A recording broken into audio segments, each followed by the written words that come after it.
So with your outdoor unit, when we have a lot of dust blowing around, that's typically in corners and things like that where our outdoor units are kind of put. They trap leaves, debris, trash, etc. And those units actually have to have a lot of clear space around them so they can breathe and bring in fresh air. So you want to make sure you clean anything that's near your unit, clear it away, give your unit about 12 to 18 inches of space so that it can breathe and bring in fresh, clean air.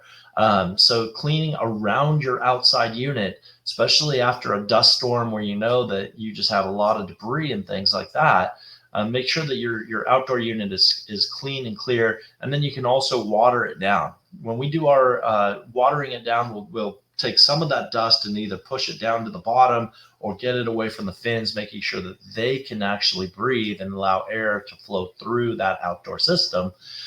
And when we do our regular maintenance, we want to open that unit up from the top. We clean it out from the inside, pushing the dirt to the outside. We scoop up anything that's come and fallen to the bottom to clean that out. And we use a chemical clean to actually get those fins and the space between to be very clean so they can allow the free airflow to your unit.